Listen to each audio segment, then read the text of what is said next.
آفت جاں مکمل ناول۔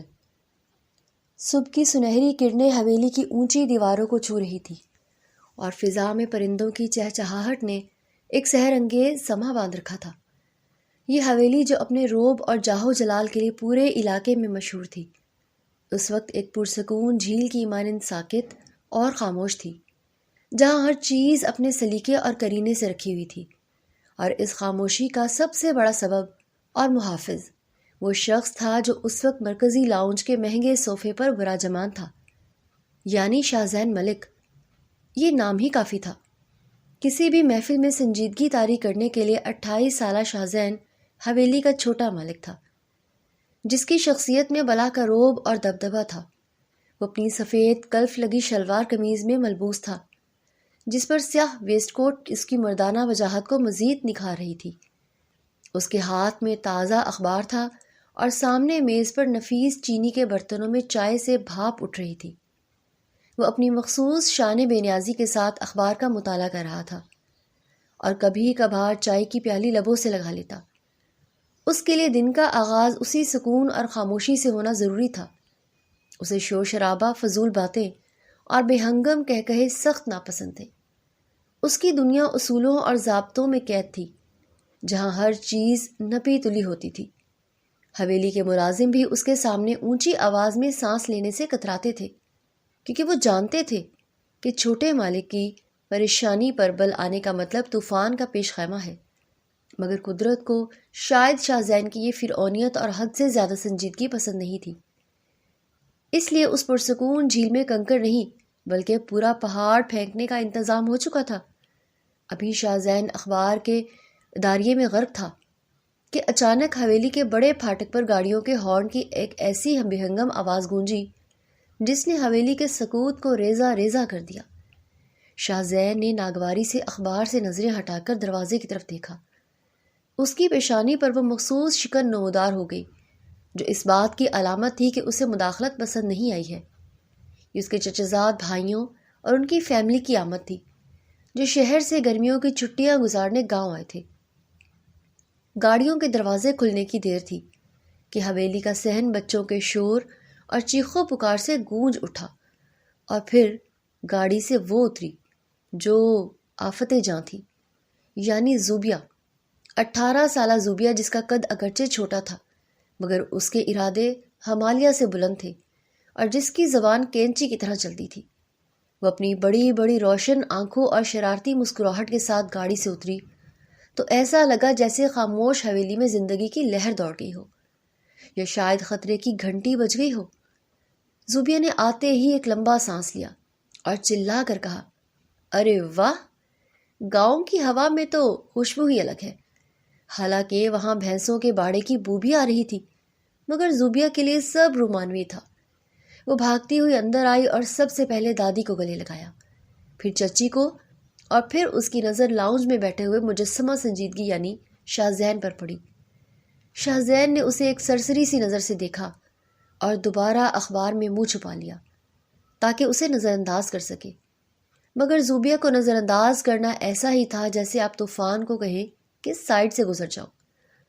زوبیہ نے وہیں کھڑے کھڑے بچوں کو آواز دی کہ اوئے پلٹن، چلو کرکٹ کھیلتے ہیں، میرا موڈ بہت فریش ہے۔ حویلی کا صحن جو لاؤنج کی بڑے شیشے والی کھڑکی کے بالکل سامنے تھا، وہاں کرکٹ کا میدان سج گیا۔ شاہ زین اندر بیٹھا اپنے غصے کو ضبط کر رہا تھا، کیونکہ مہمان تھے اور وہ پہلے ہی دن گھر میں کٹا نہیں کھولنا چاہتا تھا۔ مگر اس کا ضبط اس وقت جواب دے گیا جب زوبیہ نے بلہ سنبھالا۔ وہ خود کو کسی قومی کھلاڑی سے کم نہیں سمجھتی تھی، حالانکہ اسے بلے کا رخ تک پکڑنا نہیں آتا تھا۔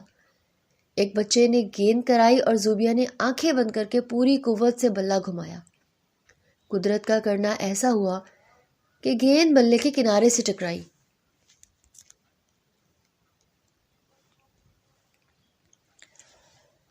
اور ہوا میں تیرتی ہوئی سیدھی لاؤنج کی کھلی کھڑکی کی طرف آئی۔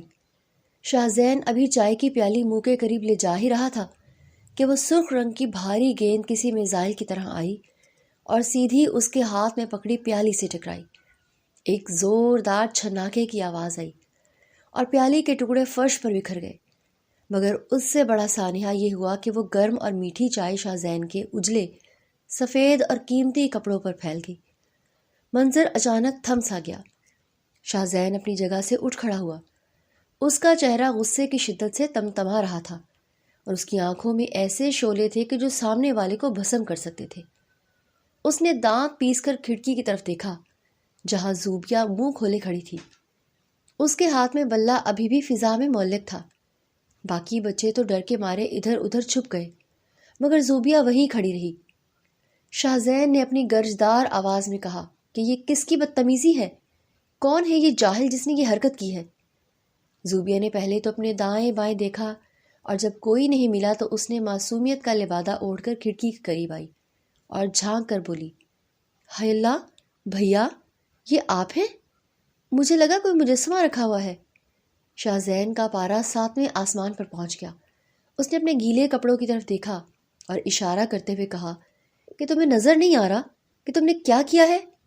یہ میرا پسندیدہ جوڑا تھا اور تم نے اسے برباد کر دیا۔ زوبیہ نے بجائے شرمندہ ہونے کے ایک دبی دبی سی ہنسی روکی اور بڑی سنجیدگی سے کہا، ارے بھیا آپ اتنا غصہ کیوں کر رہے ہیں؟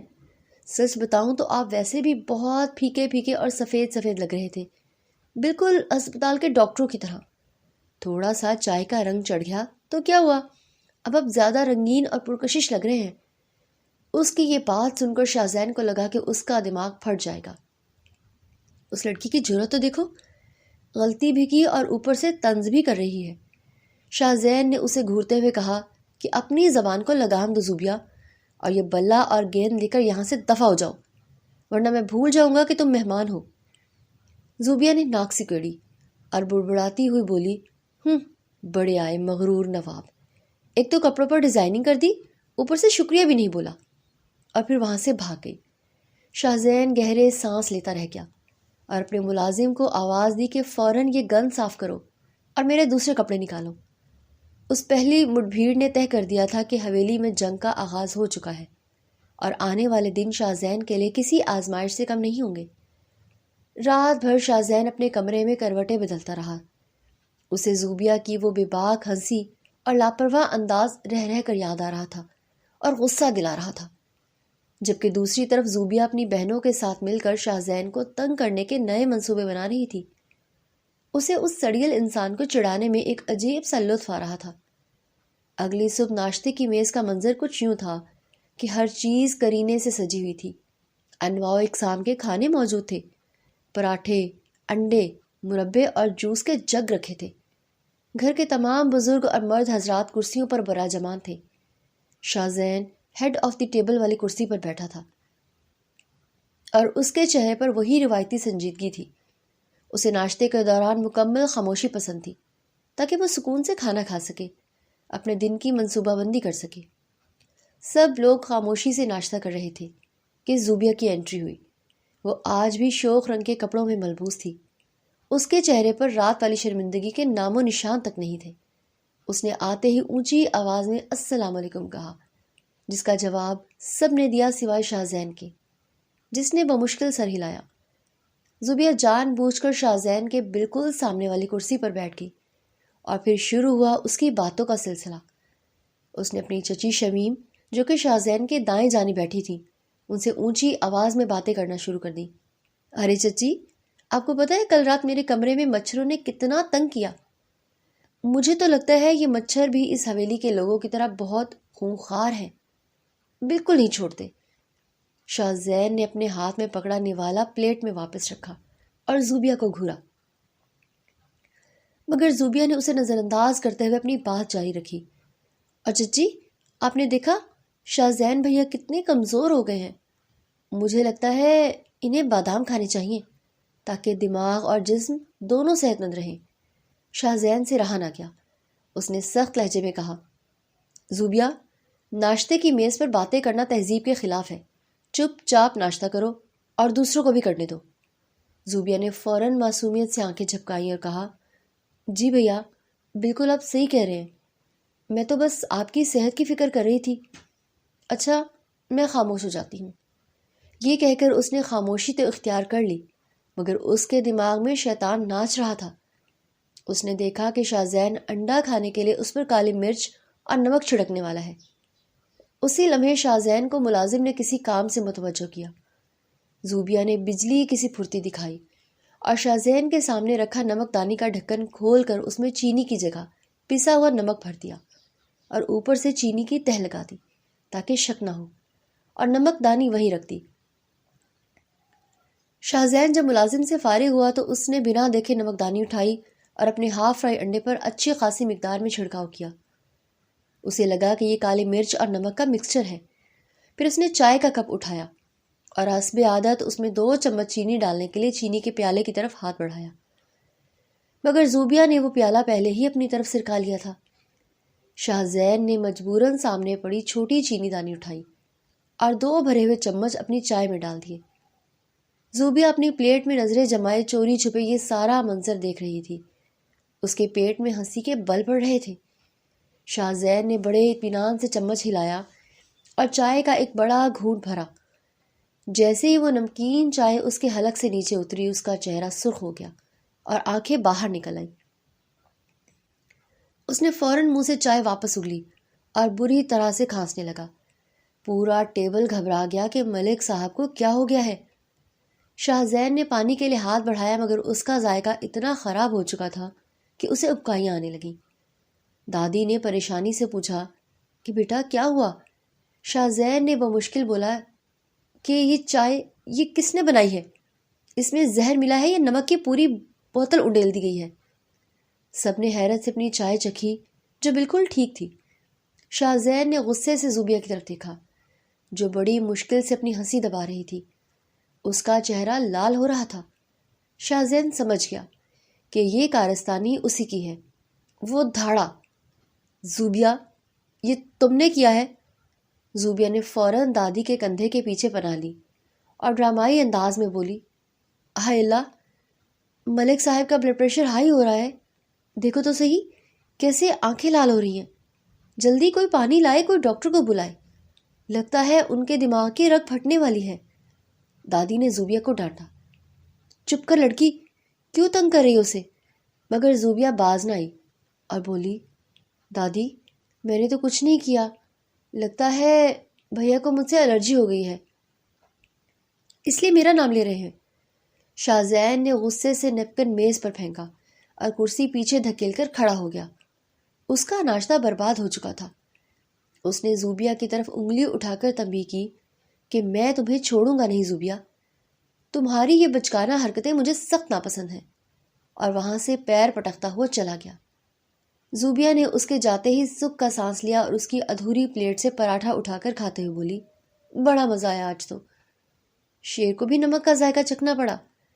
ناشتے کے بعد گھر کا ماحول قدرے کشیدہ تھا، مگر زوبیہ اپنی کامیابی پر بہت خوش تھی۔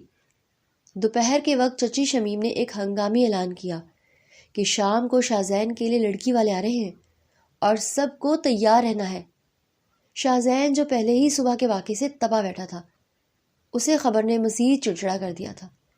وہ شادی کے سخت خلاف تھا، یا کم از کم ابھی نہیں کرنا چاہتا تھا، مگر چچی اور دادی کے اصرار پر اسے ڈرائنگ روم میں بیٹھنا پڑا۔ مہمان آ گئے۔ لڑکی والے کافی ماڈرن اور پڑھے لکھے لوگ لگ رہے تھے۔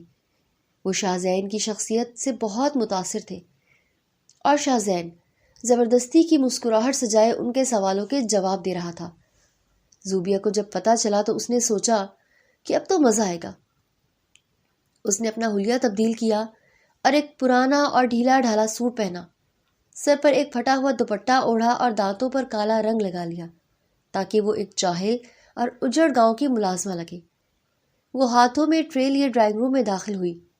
ٹرے میں شربت کے گلاس تھے جو ہل رہے تھے کیونکہ وہ جان بوجھ کر ہاتھ کپکپا رہی تھی۔ مہمانوں نے اس عجیب الخلقت ملازمہ کو دیکھا تو حیران رہ گئے۔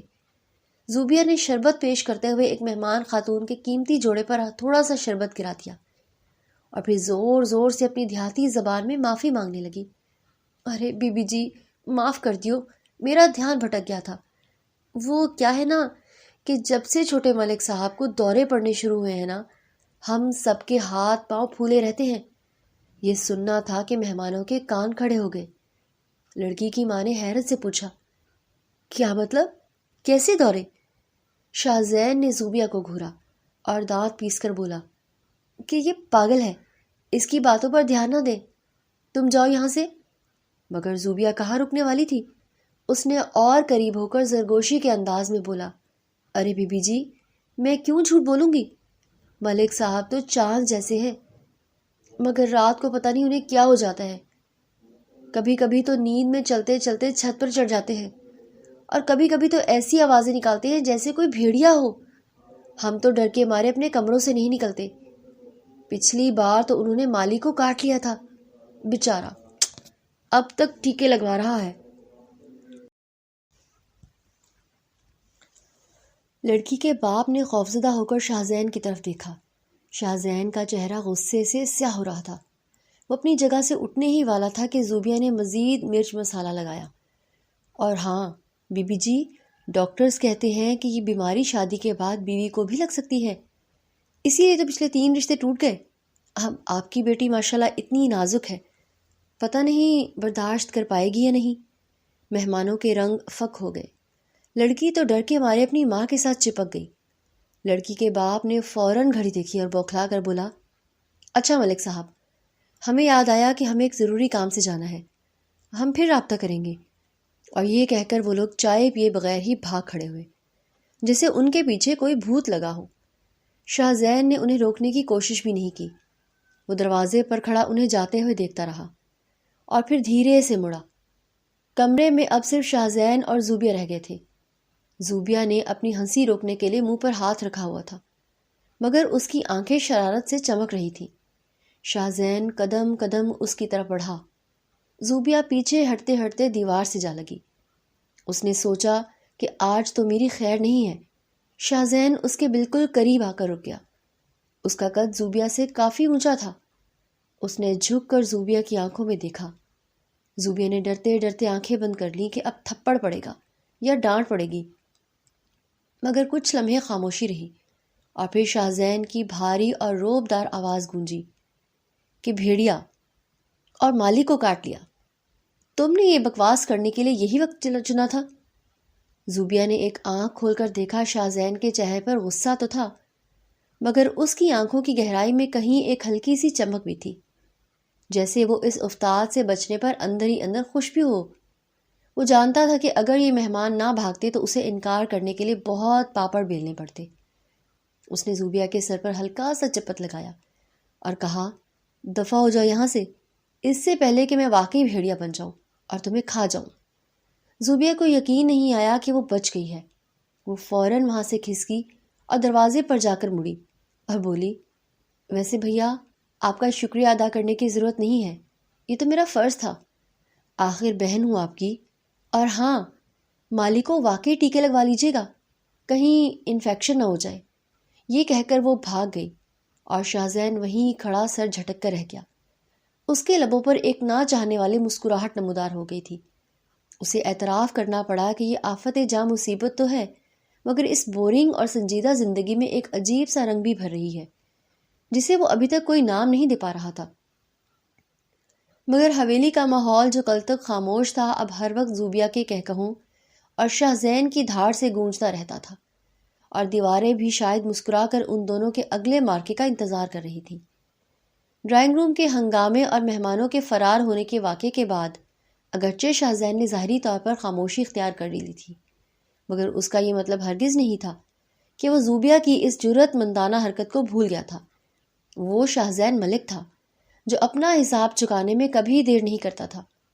اگلی صبح کا سورج ابھی پوری طرح طلوع بھی نہیں ہوا تھا کہ زوبیہ کو شاہزین کی عدالت عالیہ یعنی اس کی ذاتی لائبریری میں طلب کر لیا گیا۔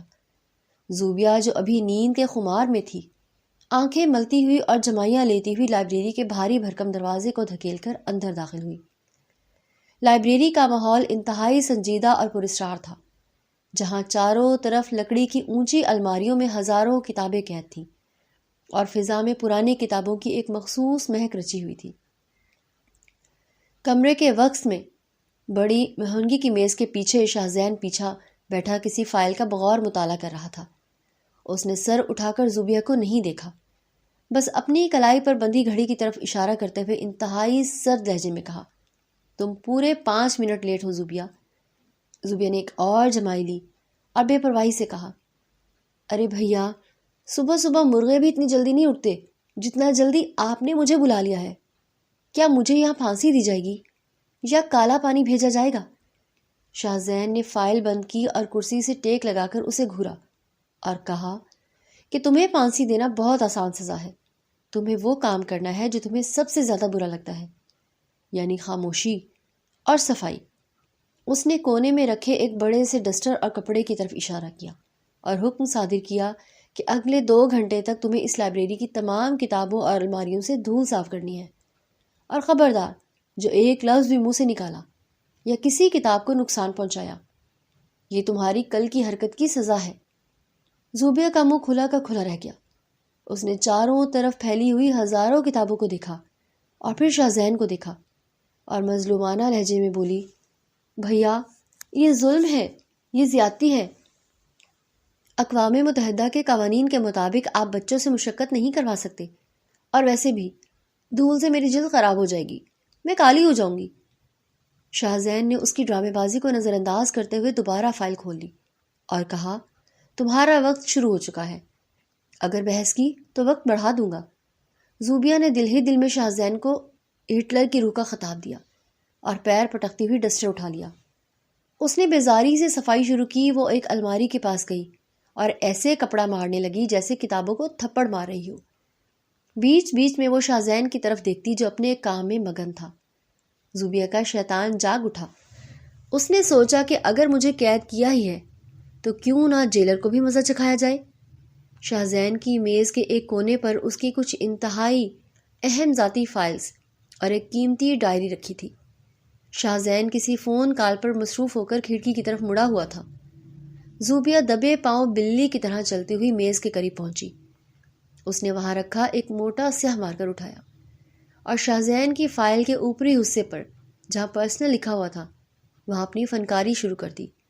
اس نے شاہ زین کی ایک کارٹون نما تصویر بنائی جس کے سر پر 2 بڑے سینگ تھے اور منہ سے آگ نکل رہی تھی، اور نیچے بڑے بڑے حروف میں لکھ دیا، خطرناک علاقہ، دور رہیں۔ وہ اپنی تخلیق میں اتنی مگن تھی کہ اسے پتہ ہی نہیں چلا کہ کب شاہ زین فون بند کر کے اس کے بالکل پیچھے آ کھڑا ہوا۔ شاہ زین نے اس کے کندھے کے اوپر سے جھک کر دیکھا۔ اس کی آنکھوں میں ایک عجیب سی چمک آ گئی۔ زوبیا ابھی تصویر کی مونچھوں کو تاؤ دے رہی تھی کہ شاہ زین کی بھاری آواز اس کے کان کے بالکل قریب گونجی کہ کیا میرے سینگ واقعی اتنے بڑے ہیں؟ زوبیا کے ہاتھ سے مار کر چھوٹ کر میز پر گر گیا اور وہ اچھل کر پیچھے مڑی، مگر پیچھے جگہ کم تھی اور شاہ زین دیوار کی طرح کھڑا تھا۔ اس کا توازن بگڑا اور وہ گرنے ہی والی تھی کہ شاہ زین نے بجلی کسی تیزی سے اس کا بازو تھام لیا۔ وہ دونوں ایک دوسرے کے انتہائی قریب تھے، اتنا قریب کہ زوبیا کو شاہ زین کے پرفیوم کی خوشبو اور اس کی سانسوں کی تپش محسوس ہو رہی تھی۔ وقت جیسے تھم سا گیا۔ لائبریری کی خاموشی میں صرف ان دونوں کی دھڑکنوں کی آواز گونج رہی تھی۔ شاہ زین کی گرفت زوبیا کے بازو پر سخت تھی، مگر اس کی نظروں میں غصے کی جگہ کچھ اور تھا، ایک ایسا گہرا جذبہ جسے زوبیا سمجھنے سے قاصر تھی۔ زوبیا کا دل کسی ننھے پرندے کی طرح سے پھڑپھڑا رہا تھا۔ وہ جو ہمیشہ بولتی رہتی تھی، اس وقت اسے جیسے سانپ سونگھ گیا تھا۔ شاہ زین نے آہستہ سے اسے سیدھا کھڑا کیا، مگر ہاتھ نہیں چھوڑا۔ اس نے میز پر پڑی وہ فائل اٹھائی اور اس پر بنی تصویر کو دیکھا، اور پھر زوبیا کی طرف دیکھ کر ایک طنزیہ مسکراہٹ کے ساتھ بولا، آرٹسٹ تو تم اچھی ہو، مگر ماڈل کا انتخاب غلط کیا ہے۔ میں اس سے زیادہ خطرناک ہوں زوبیا۔ زوبیا نے ہکلاتے ہوئے کہا، وہ تو میں بس قلم چلا کر دیکھ رہی تھی۔ شاہ زین نے اس کے ہاتھ سے ڈسٹر لیا اور اس کے چہرے کے قریب لا کر کہا، اگلی بار قلم میری فائل پر نہیں بلکہ کاغذ پر چلانا، ورنہ میں تمہارے ہاتھوں پر یہ سیاہی مل دوں گا۔ جاؤ، اب تمہاری سزا ختم۔ زوبیا کو جیسے نئی زندگی ملی ہو۔ وہ وہاں سے ایسے بھاگی جیسے شیر کے پنجرے سے آزاد ہوئی ہو، مگر باہر نکل کر اس نے اپنے دل پر ہاتھ رکھا جو ابھی بھی بے ترتیب دھڑک رہا تھا۔ اسے پہلی بار شاہ زین سے ڈر نہیں لگا تھا، بلکہ ایک عجیب سی گھبراہٹ اور کشش محسوس ہوئی تھی جسے وہ کوئی نام نہیں دینا چاہتی تھی۔ اس واقعے کے بعد 2 دن تک زوبیا شاہ زین کے سامنے آنے سے کتراتی رہی۔ مگر قدرت کو کچھ اور ہی منظور تھا۔ موسم اچانک تبدیل ہو گیا تھا اور آسمان پر گہرے سیاہ بادل چھا گئے تھے جن کے ساتھ تیز ہوا چل رہی تھی۔ یہ طوفان کی آمد کا پیش خیمہ تھا۔ رات کا وقت تھا اور حویلی میں سب اپنے اپنے کمروں میں تھے۔ زوبیہ جو دن کے اجالے میں شیرنی بنی پھرتی تھی، رات کے اندھیرے میں اور خاص طور پر طوفانی راتوں میں بھیگی بلی بن جاتی تھی۔ اسے اندھیرے سے اور کڑکتی بجلی سے شدید خوف آتا تھا۔ اچانک ایک زوردار دھماکے کے ساتھ آسمان پر بجلی کڑکی اور ساتھ ہی حویلی کی تمام روشنیاں گل ہو گئی۔ گھپ اندھیرا چھا گیا۔ زوبیہ اپنے کمرے میں اکیلی تھی۔ اس کی جان نکل گئی۔ اسے بچپن کی وہ تمام ڈراؤنی کہانیاں یاد آنے لگی جو دادی اسے سناتی تھی۔ اسے لگا کہ کمرے کے ہر کونے میں کوئی سایہ کھڑا ہے۔ وہ چیخ مار کر کمرے سے باہر بھاگی تاکہ دادی کے کمرے میں جا سکے۔ راہداری میں بھی گھپ اندھیرا تھا اور کھڑکیوں کے شیشے ہوا سے بری طرح سے کھڑک رہے تھے۔ زوبیہ کا سانس پھول رہا تھا اور وہ ٹٹول ٹٹول کر آگے بڑھ رہی تھی۔ دادی کا کمرہ بائیں طرف تھا، مگر گھبراہٹ میں زوبیہ دائیں طرف مڑ گئی جو شاہزین کے کمرے کی طرف جاتا تھا۔ وہ ایک کھلے دروازے میں داخل ہوئی اور سامنے موجود ایک لمبے سائے سے ٹکرا گئی۔ بجلی کی ایک زوردار کڑک ہوئی اور زوبیہ نے ڈر کے مارے اس سائے کو زور سے بھینچ لیا اور چیخ کر بولی، دادی بچاؤ، بھوت، مجھے بھوت کھا جائے گا۔ بری طرح سے کانپ رہی تھی۔ اس نے اپنا چہرہ اس شخص کے سینے میں چھپا لیا تھا۔ شاہزین جو ٹارچ تلاش کر رہا تھا اچانک زوبیہ کے اس طرح لپٹنے پر حیران رہ گیا۔ وہ اسے جھٹک سکتا تھا، ڈانٹ سکتا تھا، مگر اس نے زوبیہ کی لرزتی ہوئی کیفیت کو محسوس کر لیا تھا۔ یہ وہ نڈر زوبیہ نہیں تھی جو اس کا مذاق اڑاتی تھی، بلکہ یہ ایک ڈری ہوئی بچی تھی۔ شاہزین کے ہاتھ خود بخود اوپر اٹھے، اس نے زوبیہ کے سر پر ہاتھ رکھ دیا۔ اس نے انتہائی نرم اور دھیمے لہجے میں کہا، زوبیہ، ڈرو مت، میں ہوں، کوئی بھوت نہیں ہے۔ زوبیہ نے جب اس کی آواز سنی تو اسے جھٹکا لگا۔ یہ دادی نہیں تھی، یہ تو وہ خطرناک زون تھا۔ مگر عجیب بات یہ تھی کہ اس وقت اسے شاہزین سے ڈر نہیں لگا، بلکہ اس کے مضبوط بازوں کے حصار میں اسے ایک عجیب سا تحفظ محسوس ہوا۔ شاہزین کی خوشبو نے اس کے حواس کو اپنی لپیٹ میں لے لیا تھا۔ شاہزین نے محسوس کیا کہ زوبیہ ابھی بھی کانپ رہی ہے۔ اس نے ٹارچ جلائی اور روشنی کا رخ دیوار کی طرف کیا تاکہ زوبیہ کی آنکھوں میں نہ چبھے۔ اس نے زوبیہ کو خود سے الگ کیا اور اس کے آنسوؤں سے بھیگے چہرے کو دیکھا۔ زوبیہ نے شرمندگی اور ڈر کے مارے نظریں جھکا لی۔ شاہزین نے اپنی جیب سے رومال نکال کر اس کی طرف بڑھایا اور کہا، یہ لو اور آنسو صاف کرو۔ تم تو بہت بہادر بنتی ہو، یہ بھوتوں سے ڈرنا تمہیں زیب نہیں دیتا۔ زوبیہ نے رومال لیا اور وہ مشکل بولی، وہ اندھیرا بہت زیادہ تھا، اور بجلی؟ شاہزین نے بات کاٹتے ہوئے کہا کہ میں جانتا ہوں، چلو میں تمہیں دادی کے کمرے تک چھوڑ آتا ہوں۔ شاہزین آگے چلا اور ٹارچ کی روشنی میں زوبیہ کو راستہ دکھاتا رہا۔ زوبیہ اس کے پیچھے چپ چاپ چل رہی تھی۔ اسے شاہزین کا یہ روپ بالکل نیا اور حیران کن لگ رہا تھا۔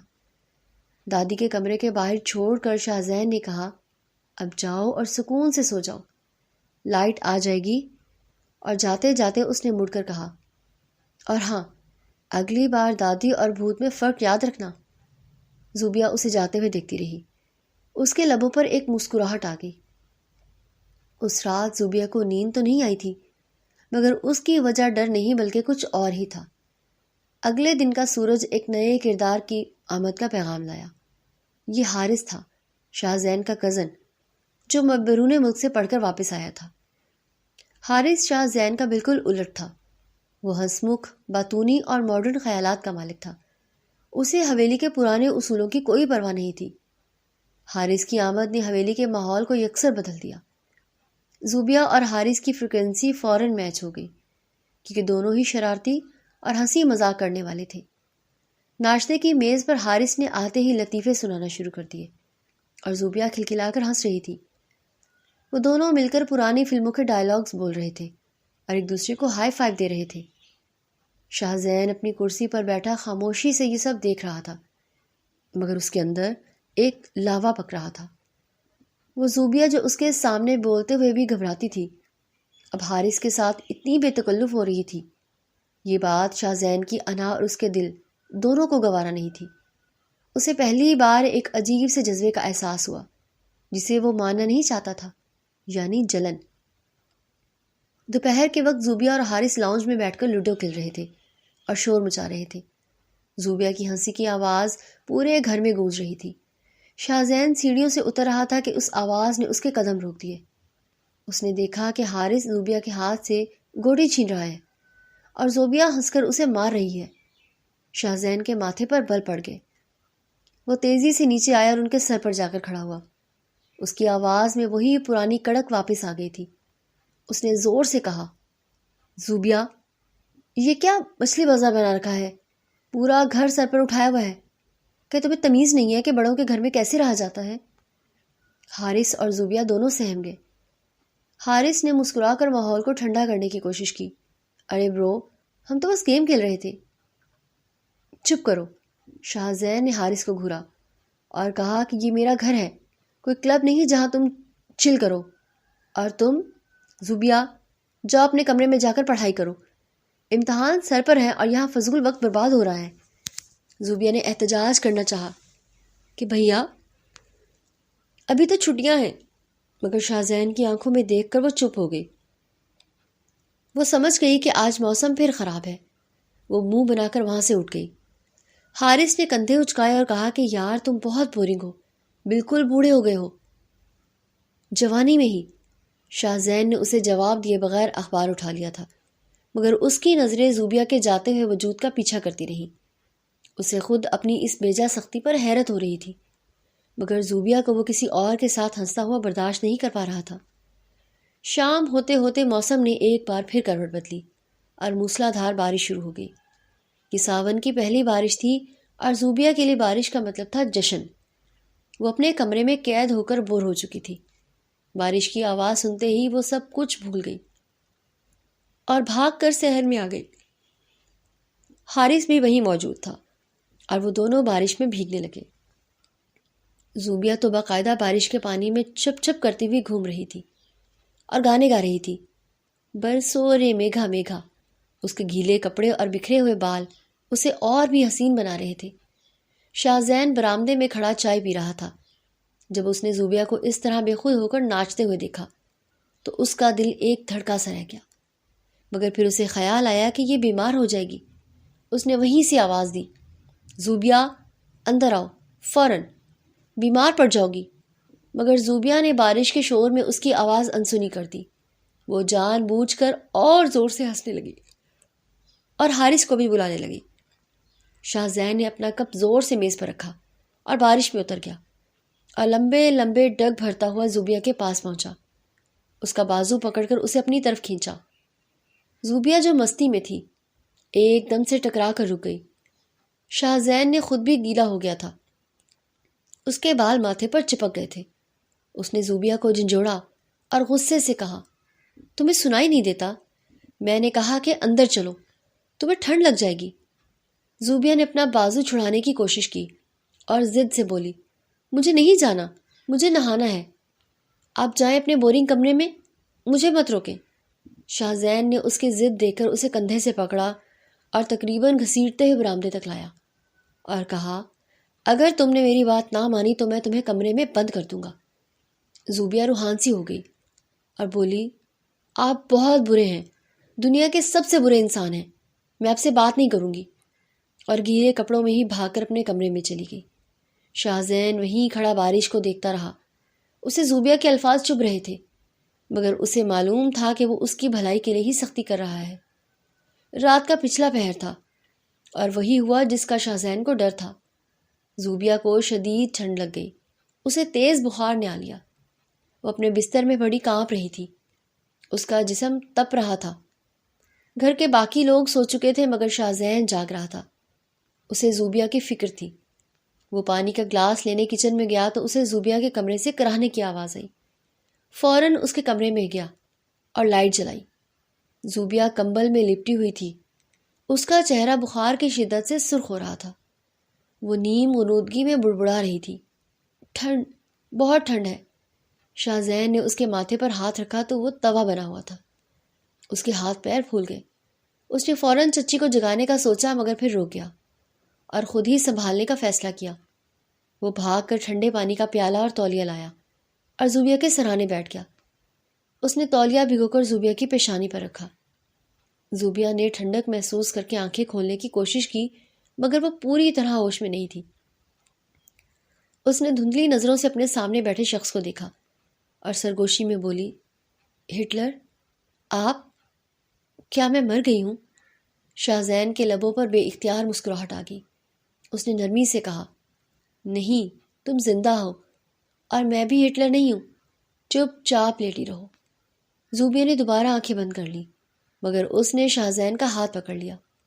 شاہزین نے اپنا ہاتھ چھڑانے کی کوشش نہیں کی۔ ساری رات وہیں کرسی پر بیٹھا اس کے ماتھے پر پٹیاں بدلتا رہا۔ وہ مغرور نواب جو کسی کے لیے اپنی نیند خراب نہیں کرتا تھا، آج ایک ضدی لڑکی کی تیمارداری کر رہا تھا۔ اسے زوبیہ کے معصوم چہرے کو دیکھ کر پہلی بار شدت سے احساس ہوا کہ یہ لڑکی اس کے دل میں گھر کر چکی ہے۔ وہ اس کی تکلیف پر خود کو بے چین محسوس کر رہا تھا۔ صبح کی روشنی پھیلنے لگی تو زوبیہ کا بخار ٹوٹ چکا تھا۔ اس نے آنکھیں کھولی تو دیکھا کہ وہ اپنے بستر پر ہے اور سائڈ ٹیبل پر پانی اور دوائیاں رکھی ہیں اور کرسی پر شاہزین سر ٹکائے سو رہا ہے۔ اس کے ہاتھ میں ابھی بھی گیلا رومال تھا۔ زوبیہ کو اپنی آنکھوں پر یقین نہیں آیا۔ اسے رات کا دھندلا سا منظر یاد آیا کہ کوئی اس کی خدمت کر رہا تھا۔ تو کیا وہ واقعی شاہزین تھا؟ وہ سڑیل اور مغرور نواب؟ زوبیہ نے اٹھنے کی کوشش کی تو ہلکی سی آواز ہوئی جس سے شاہزین ہڑبڑا کر جاگ گیا۔ اس نے فوراً زوبیہ کی طرف دیکھا اور پوچھا، کیسی طبیعت ہے اب؟ زوبیہ نے حیرت سے اسے دیکھا اور کہا کہ میں ٹھیک ہوں۔ آپ یہاں ساری رات؟ شاہزین نے خود کو سنبھالا اور اپنی سنجیدگی کا لبادہ اوڑھ کر کھڑا ہو گیا اور بولا، ہاں، وہ تمہاری حالت خراب تھی اور سب سو رہے تھے تو انسانی ہمدردی کے ناطے رکنا پڑا۔ غلط فہمی مت پالنا، اب اٹھو اور یہ دوائی کھا لو، میں چچی کو بھیجتا ہوں۔ یہ کہہ کر وہ جلدی سے کمرے سے نکل گیا جیسے اپنی چوری پکڑے جانے پر بھاگ رہا ہو، مگر زوبیہ کے لبوں پر ایک شرارتی اور میٹھی مسکراہٹ پھیل گئی تھی۔ اسے شاہزین کی آنکھوں میں چھپی وہ فکر اور محبت نظر آ گئی تھی جسے وہ چھپانے کی ناکام کوشش کر رہا تھا۔ اس نے دوائی کھائی اور کمبل میں منہ چھپا کر ہنس دی۔ بڑے آئے، انسانی ہمدردی والے۔ اب دیکھنا نواب صاحب، آپ کیسے میرے جال میں پھنستے ہیں۔ اس رات کی خاموش خدمت نے ان دونوں کے درمیان موجود برف کی دیوار کو پگھلا دیا تھا۔ حویلی کی خاموش اور سنجیدہ فضا جو کبھی قبرستان کی طرح پرسکون ہوا کرتی تھی، آج وہاں زندگی اپنے پورے جوبن پر رقصاں تھی، کیونکہ آج حویلی کے ایک قریبی رشتہ دار کی شادی کی مرکزی تقریب یعنی بارات اور رخصتی کا جشن منایا جا رہا تھا۔ پورا گھر برقی کی کمکموں سے دلہن کی طرح سجا ہوا تھا۔ ہر طرف پھولوں کی مہک اور نئے کپڑوں کی سرسراہٹ محسوس ہو رہی تھی۔ گھر کے در و دیوار جو شاہزین کی خاموشی کے عادی تھے، آج ڈھول کی تھاپ اور شہنائیوں کی گونج سے تھر تھرا رہے تھے، اور اس سارے ہنگامے کے مرکز میں ہماری آفت جاں یعنی زوبیہ موجود تھی، جو آج کے دن کسی بھی طرح سے دلہن سے کم نہیں لگنا چاہتی تھی۔ زوبیہ کے کمرے کا منظر کسی میدان جنگ سے کم نہیں تھا، جہاں بیڈ پر کپڑوں کے ڈھیر لگے ہوئے تھے اور وہ آئینے کے سامنے کھڑی اپنی ہی خوبصورتی پر فدا ہو رہی تھی۔ اس نے گہرے سرخ رنگ کا انتہائی قیمتی اور بھاری لہنگا زیبتن کیا ہوا تھا جس پر سنہری کام تھا جو روشنی پڑنے پر آنکھوں کو خیرہ کر رہا تھا۔ اس کے کانوں میں بڑے بڑے جھمکے جھول رہے تھے اور ہاتھوں میں کانچ کی درجنوں چوڑیاں تھیں جو اس کی ہر حرکت پر جلترنگ بجاتی تھی۔ زوبیہ نے آئینے میں اپنی آخری لک دیکھی اور خود پر دم کیا۔ اپنی چھوٹی بہن سے بولی، ہائے اللہ، ماریا ذرا دیکھنا کہیں میں دلہن سے زیادہ پیاری تو نہیں لگ رہی۔ مجھے تو ڈر ہے کہ آج دلہا دلہن کو چھوڑ کر مجھے ہی نہ لے جائے۔ ماریا نے ہنس کر کہا، آپ ہی فکر نہ کریں، دلہا کو اپنی جان پیاری ہے، وہ آپ جیسی آفت کو نہیں سنبھال سکتا۔ یہ کام صرف ایک ہی بندہ کر سکتا ہے اور وہ ہے شاہزین بھائی۔ شاہزین کا نام سنتے ہی زوبیہ کے چہرے پر جو سرخی آئی وہ میک اپ کی مرہون منت نہیں تھی، بلکہ اس کی دل کی دھڑکنوں کا شور تھا جو پچھلی بارش والی رات کے بعد سے کچھ زیادہ ہی بڑھ گیا تھا۔ زوبیہ نے فوراً بات بدلی اور کہا، وہ سڑیل نواب، اسے تو میں لفٹ بھی نہ کراؤں، آج میں اتنا ڈھانس کروں گی کہ سب دیکھتے رہ جائیں گے۔ دوسری طرف شاہزین کا کمرہ بھی آج اپنی روایتی سادگی سے ہٹ کر کچھ الگ منظر پیش کر رہا تھا۔ شاہزین ملک ایک سیاہ رنگ کی شیروانی میں ملبوس تھا جس کے بٹن سونے کے تھے۔ اس نے اپنے بالوں کو بڑی نفاست سے جل لگا کر سیٹ کیا ہوا تھا۔ وہ آئینے کے سامنے کھڑا اپنے کفس درست کر رہا تھا۔ اس کی شخصیت سے اتنا روب اور وجاہت ٹپک رہی تھی کہ دیکھنے والا پلک جھپکنا بھول جائے۔ اس کے چہرے پر وہی سنجیدگی تھی، مگر آنکھوں میں ایک بے چینی تھی۔ وہ بار بار دروازے کی طرف دیکھ رہا تھا، جیسے کسی خاص انٹری کا منتظر ہو۔ اسے شور شرابہ پسند نہیں تھا، مگر آج اسے اس شور میں ایک خاص آواز کی تلاش تھی۔ وہ کمرے سے نکل کر راہداری میں آیا، جہاں مہمانوں کی چہل پہل تھی۔ لڑکیاں اسے دیکھ کر آہیں بھر رہی تھیں، آپس میں سرگوشیاں کر رہی تھیں کہ ہائے، شاہزین کتنا ہینڈسم لگ رہا ہے۔ مگر شاہزین کی نظریں ان سب سے بے نیاز تھیں۔ وہ سیڑھیوں کے پاس کھڑا ہو گیا جہاں سے زوبیہ کو نیچے آنا تھا، اور پھر وہ لمحہ آ گیا جس کا انتظار تھا۔ زوبیہ اپنے بھاری لہنگے کو سنبھالتی ہوئی اپنی سہیلیوں کے جھرمٹ میں سیڑھیوں پر نمودار ہوئی، جیسے چاند بادلوں سے نکلتا ہے۔ شاہزین کی نظر جیسے ہی اس پر پڑی، اس کا دل ایک لمحہ کے لیے دھڑکنا بھول گیا۔ وہ سرخ لباس میں کسی شعلے کی طرح سے لگ رہی تھی جو سب کچھ جلا کر راکھ کر دے گا۔ زوبیہ سیڑھیاں اتر رہی تھی کہ اس کی نظریں نیچے جھکی ہوئی تھیں، مگر جیسے ہی اس نے سر اٹھایا تو سامنے کالے لباس میں ملبوس شاہزین کو کھڑا پایا۔ دونوں کی نظریں چار ہوئیں اور وقت تھم سا گیا۔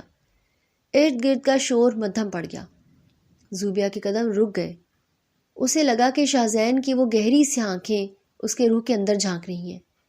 شاہزین کی نظروں میں ستائش تھی، مگر اس کے لبوں پر ہمیشہ کی طرح ایک طنزیہ مسکراہٹ آ گئی۔ زوبیہ سنبھل کر نیچے اتری اور شاہزین کے قریب سے گزرنے لگی، تو شاہزین نے آہستہ سے کہا کہ سنبھل کر چلنا، کہیں تمہارے یہ بھاری بھرکم زیورات تمہیں گرا نہ دے۔ اور ہاں، یہ لال رنگ کچھ زیادہ ہی شوق نہیں ہے؟ مجھے لگا شاید ایمبولینس کی لائٹ جل رہی ہے۔ زوبیہ جو تعریف کی امید کر رہی تھی، اس جملے پر تپ گئی اور فوراً بولی، اوہ اچھا، مجھے تو لگا تھا کہ آپ کی نظر کمزور ہے، مگر آج پتہ چلا کہ آپ کا ذوق بھی خراب ہے۔ ویسے آپ بھی کالے کپڑوں میں بالکل ایسے لگ رہے ہیں جیسے کسی سیکیورٹی کمپنی کے گارڈ ہوں۔ گیٹ پر کھڑے ہو جائیں، مہمانوں کو چیک کرنے میں آسانی ہوگی۔ شاہزین اس کی حاضر جوابی پر مسکرا دیا اور جھک کر اس کے کان میں سرگوشی کی۔ اگر میں گارڈ ہوتا تو تم جیسی خطرناک چیز کو تو کبھی اندر نہ آنے دیتا۔ زوبیہ نے اسے گھورا اور ناک چڑھا کر آگے بڑھ گئی، مگر اس کا دل خوشی سے ناچ رہا تھا کیونکہ اس نے شاہزین کی آنکھوں میں اپنے لیے پسندیدگی دیکھ لی تھی۔ تقریب کا پنڈال دلہن کے گھر کے قریب ہی ایک بڑے لان میں سجایا گیا تھا جہاں موسیقی کا انتظام تھا۔ زوبیہ وہاں پہنچی تو حارث پہلے سے وہاں موجود تھا۔ حارث نے آج سفید سوٹ پہن رکھا تھا اور وہ بھی کافی جچ رہا تھا۔ زوبیہ کو دیکھتے ہی حارث کی آنکھیں چمک اٹھی اور وہ بھاگ کر اس کے پاس آیا اور بنا کسی جھجک کے بولا، اوہ مائی گاڈ، زوبیہ تم تو آج قیامت لگ رہی ہو۔ قسم سے اگر میری کزن نہ ہوتی نا تو میں ابھی پرپوز کر دیتا۔ زوبیہ ہنس پڑی اور بولی، شکریہ حارث بھائی، ویسے آپ بھی برے نہیں لگ رہے۔ حارث نے ہنستے ہوئے کہا، بس اب تعریف کر ہی دی ہے تو ایک ڈانس تو بنتا ہے نا۔ آج میں تمہیں ڈانس فلور پر نہیں چھوڑوں گا۔ شاہزین جو ان کے پیچھے ہی آ رہا تھا، اس نے حارث کا یہ جملہ سن لیا۔ اس کے ماتھے پر بل پڑ گئے، اس کے ہاتھ کی مٹھیاں بھیج گئیں۔ وہ زوبیہ کو کسی اور کے ساتھ ڈانس کرتے ہوئے دیکھنے کا تصور بھی نہیں کر سکتا تھا۔ اپنی جگہ پر جا کر بیٹھ گیا، مگر اس کی عقابی نظریں مسلسل زوبیہ اور حارث پر جمی ہوئی تھیں جو ہنس ہنس کر باتیں کر رہے تھے۔ تقریب آگے بڑھی اور موسیقی کی لے تیز ہو گئی۔ ڈی جے نے اعلان کیا کہ اب گھر کے نوجوانوں کے لیے ڈانس فلور کھلا ہے۔ سب لوگ جوش میں آ گئے۔ حارث نے زوبیہ کا ہاتھ پکڑا، اسے اسٹیج کی طرف لے جانے لگا۔ زوبیہ تھوڑا ہچکچائی، مگر پھر اس نے شاہزین کی طرف دیکھا جو اسے غصے سے گھور رہا تھا۔ زوبیہ نے سوچا کہ اسے جلانے کا اس سے اچھا موقع نہیں ملے گا، اس لیے وہ حارث کے ساتھ جانے کے لیے تیار ہو گئی۔ شاہزین سے اب مزید ضبط نہ ہو سکا۔ وہ اپنی کرسی سے اٹھا اور بڑے بڑے ڈگ بھرتا ہوا ان کی طرف بڑھا۔ حارث اور زوبیہ ابھی ڈانس فلور کے کنارے پر ہی پہنچے تھے کہ ایک مضبوط ہاتھ نے حارث کا راستہ روک لیا۔ حارث نے چونک کر دیکھا تو سامنے شاہزین پہاڑ کی طرح کھڑا تھا۔ شاہزین کے چہرے پر ایک عجیب سی وحشت اور رعب تھا۔ اس نے حارث کو نظر انداز کرتے ہوئے سیدھا زوبیہ کی آنکھوں میں دیکھا، انتہائی سرد اور حتمی لہجے میں کہا، معاف کرنا حارث، لیکن یہ ڈانس یہ میرے ساتھ ہے۔ حارث ہکا بکا رہ گیا اور بولا، ارے بھائی کیا ہو گیا ہے؟ وہ میرے ساتھ ڈانس کرنے جا رہی تھی۔ شاہ زین نے حارث کی طرف دیکھے بغیر زوبیہ کا ہاتھ جو حارث کے ہاتھ میں تھا اسے چھڑایا، اپنی مضبوط گرفت میں لے لیا اور حارث سے مخاطب ہو کر بولا، میں نے کہا نا یہ میرے ساتھ جائے گی اور میری بات کو دہرانے کی ضرورت نہیں پڑنی چاہیے۔ زوبیہ کا سانس حلق میں اٹک گیا۔ اسے شاہ زین کی اس جرأت پر یقین نہیں آ رہا تھا، وہ تو ہمیشہ ان چیزوں سے دور رہتا تھا۔ حارث نے کندھے اچکائے اور مسکرا کر پیچھے ہٹ گیا، کیونکہ وہ شاہ زین کے موڈ سے اچھی طرح سے واقف تھا۔ شاہ زین نے زوبیہ کا ہاتھ تھام کر اسے ڈانس فلور کے وسط میں لے گیا۔ زوبیہ کا دل اتنی زور سے دھڑک رہا تھا کہ اسے ڈر تھا کہ کہیں شاہ زین کو آواز نہ جائے۔ موسیقی دھیمی اور رومانوی ہو گئی تھی، جیسے فضا بھی ان کا ساتھ دے رہی ہو۔ شاہ زین نے زوبیہ کا ایک ہاتھ اپنے کندھے پر رکھا اور دوسرے ہاتھ سے اس کی کمر کو ہلکا سا تھاما۔ زوبیہ کو لگا جیسے اس کے جسم میں بجلی دوڑ گئی ہو، وہ نظریں نہیں اٹھا پا رہی تھی۔ شاہ زین نے اسے اپنے قریب کیا، اس کے کان میں جھک کر کہا، کیا ارادہ تھا؟ حارث کے ساتھ ڈانس کر کے مجھے جلانے کا؟ زوبیہ نے ہمت کر کے نظریں اٹھائیں اور اس کی آنکھوں میں دیکھتے ہوئے بولی، آپ کو کیوں جلن ہوگی؟ آپ تو مجھے مصیبت سمجھتے ہیں، اور ویسے بھی مجھے کسی کی اجازت کی ضرورت نہیں ہے، میں آزاد ہوں شاہ زین۔ شاہ زین نے اسے گھماتے ہوئے اس کی آنکھوں میں آنکھیں ڈال کر کہا، تم مصیبت ہو، مگر صرف میری مصیبت ہو، اور یاد رکھنا زوبیہ، تم اس حویلی کی اور میری عزت ہو، میں تمہیں کسی اور کے ساتھ تماشا بنتے نہیں دیکھ سکتا۔ زوبیہ نے طنزیہ مسکراہٹ کے ساتھ کہا، اوہ تو یہ سب عزت بچانے کے لیے ہے؟ مجھے لگا شاید آپ کو مجھ سے… وہ جملہ ادھورا چھوڑ گئی تھی۔ شاہ زین کی گرفت اس کی کمر پر سخت ہو گئی۔ اس نے گہری نظروں سے اسے دیکھتے ہوئے کہا، تمہیں کیا لگا کہ مجھے تم سے محبت ہے؟ زوبیہ کا دل ایک لمحے کے لیے رک گیا، وہ جواب کی منتظر تھی۔ شاہ زین نے بات جاری رکھتے ہوئے کہا، محبت تو کمزور لوگ کرتے ہیں زوبیہ، مجھے تم سے وہ ہے جو انسان کو پاگل کر دیتا ہے، جسے جنون کہتے ہیں۔ زوبیہ کے گال شرم سے سرخ ہو گئے، وہ اس اعتراف کے لیے تیار نہیں تھی۔ وہ لڑکھڑائی، مگر شاہ زین نے اسے سنبھال لیا۔ دونوں اس طرح محو رقص تھے کہ انہیں ارد گرد کی دنیا کی خبر نہیں تھی۔ مہمان انہیں حیرت اور ستائش سے دیکھ رہے تھے۔ وہ دونوں ایک دوسرے کے لیے پرفیکٹ لگ رہے تھے۔ سیاہ اور سرخ کا امتزاج، آگ اور پانی کا کھیل۔ زوبیہ نے اپنی شرارت واپس لاتے ہوئے کہا، ویسے ماننا پڑے گا نواب صاحب، آپ ڈانس اچھا کر لیتے ہیں، مجھے لگا تھا کہ آپ صرف ڈانٹنا جانتے ہیں۔ شاہ زین نے مسکرا کر کہا، بہت کچھ جانتا ہوں، جو وقت آنے پر بتاؤں گا، فی الحال تو یہ سنبھالو اپنا لہنگا، ورنہ اگر تم گری تو میں اٹھاؤں گا نہیں بلکہ وہیں چھوڑ کر بھاگ جاؤں گا۔ زوبیہ نے ہنس کر اس کے پاؤں پر جان بوجھ کر ایڑی مار دی۔ شاہ زین نے درد ضبط کرتے ہوئے اسے آنکھوں سے تنبیہ کی، مگر زوبیہ اب کہاں ڈرنے والی تھی؟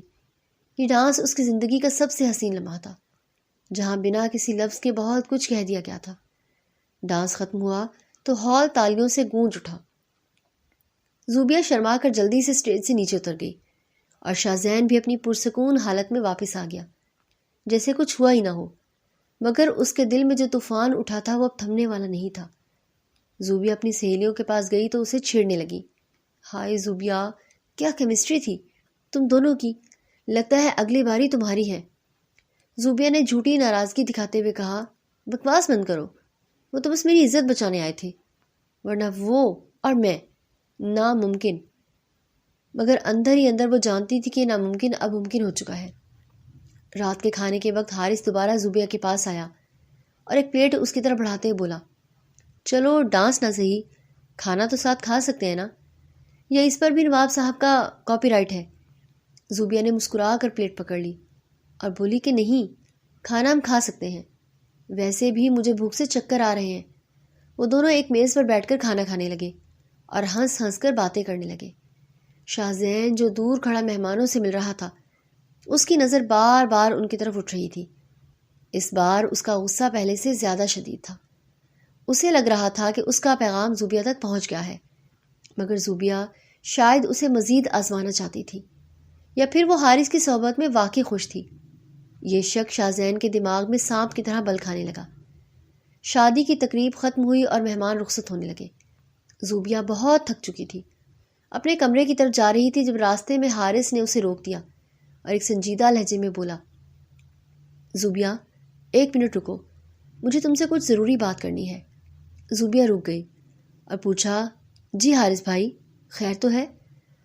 حارث نے ادھر ادھر دیکھا اور پھر تھوڑا جھجکتے ہوئے بولا، دیکھو زوبیہ، میں کل واپس جا رہا ہوں اور میرے امی ابو چاہتے ہیں کہ وہ جملہ مکمل نہ کر سکا کیونکہ اس وقت شاہزین وہاں سے گزرا۔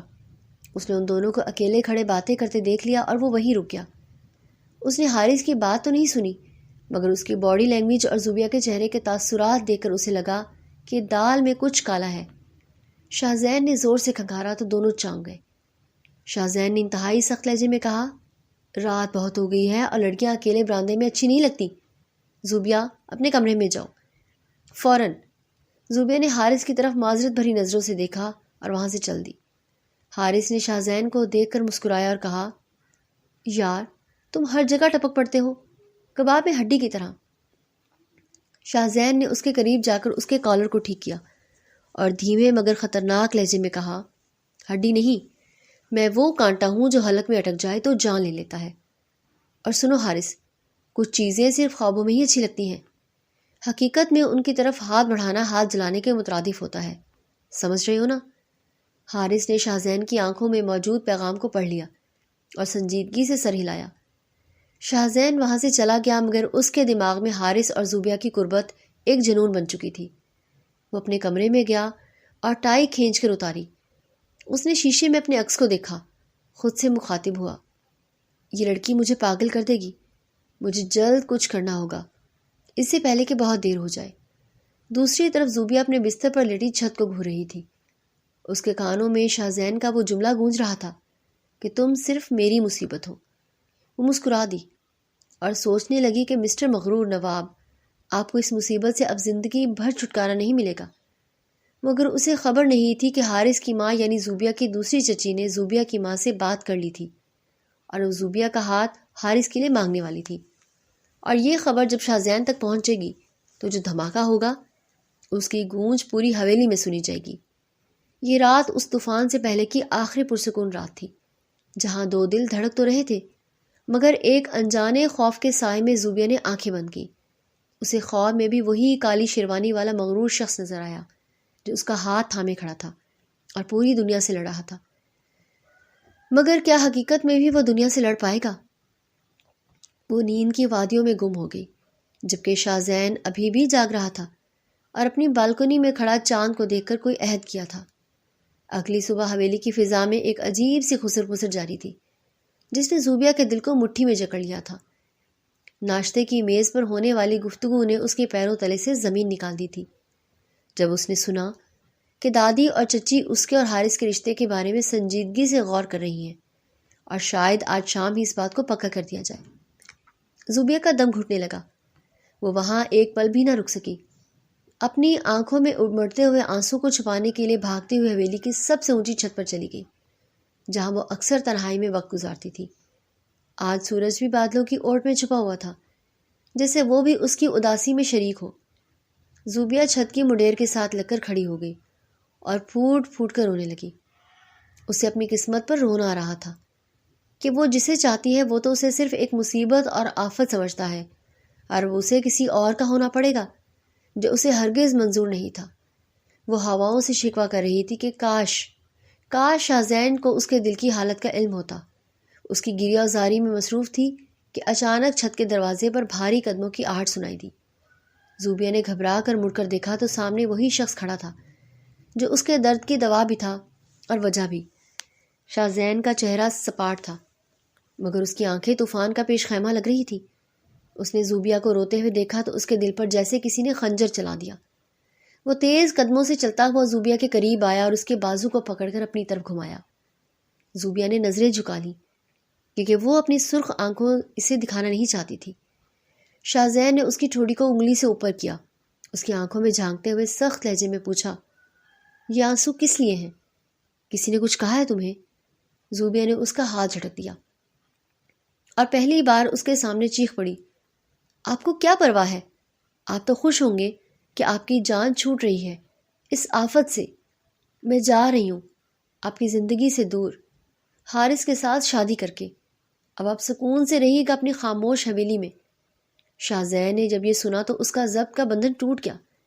اس نے ایک جھٹکے سے زوبیہ کو اپنے سینے سے لگایا، اس کے دونوں کندھوں کو اپنی مضبوط گرفت میں لے کر اس کی آنکھوں میں اپنی دیوانگی انڈیلتے ہوئے گرجا، کس نے کہا تم کہیں نہیں جا رہی ہو؟ اور کس کی جرت ہے جو میری چیز کی طرف آنکھ اٹھا کر بھی دیکھے؟ زوبیہ اس کے اس اچانک عمل اور قرابت پر لرز گئی۔ اس کی سانسیں شاہ زین کی خوشبو میں گھلنے لگی۔ شاہ زین نے اپنا لہجہ نرم مگر انتہائی جذباتی کرتے ہوئے کہا، تم سمجھتی کیوں نہیں زوبیہ کہ تم صرف میری ہو؟ یہ دل، یہ سانسیں اور یہ شور شرابہ سب میرا ہے۔ میں نے تمہیں حارث یا کسی اور کے لیے نہیں پالا، تم میری آفت ہو، اور اس آفت کو سہنے کا دم صرف مجھ میں ہے زوبیہ۔ زوبیہ حیرت اور خوشی کی ملی جلی کیفیت میں اسے دیکھ رہی تھی۔ اس نے کپ کپاتے ہونٹوں سے پوچھا، تو کیا آپ کو مجھ سے نفرت نہیں ہے؟ شاہ زین نے ایک دل فریب مسکراہٹ کے ساتھ اس کے آنسو اپنے انگوٹھے سے صاف کیے، اس کے ماتھے پر اپنے لب رکھ دیے اور سرگوشی کی کہ نفرت تو دور کی بات ہے، مجھے تو اس بات سے بھی وحشت ہوتی ہے کہ ہوا تمہیں چھو کر گزرے۔ تم میری وہ عادت ہو جسے میں ترک نہیں کر سکتا۔ اور رہی بات حارث کی، تو چلو ابھی میرے ساتھ نیچے، آج فیصلہ ہو جائے گا کہ اس حویلی کا چھوٹا ملک اپنی ملکیت کا اعلان کیسے کرتا ہے۔ یہ کہہ کر اس نے زوبیہ کا ہاتھ اپنی مضبوط انگلیوں میں جکڑ لیا، اسے لے کر نیچے کی طرف بڑھا جہاں سب گھر والے موجود تھے۔ زوبیہ کا دل اب خوف سے نہیں بلکہ محبت کے احساس سے دھڑک رہا تھا، کیونکہ اسے یقین ہو گیا تھا کہ اب دنیا کی کوئی طاقت اسے اس مغرور نواب سے کبھی بھی جدا نہیں کر سکتی۔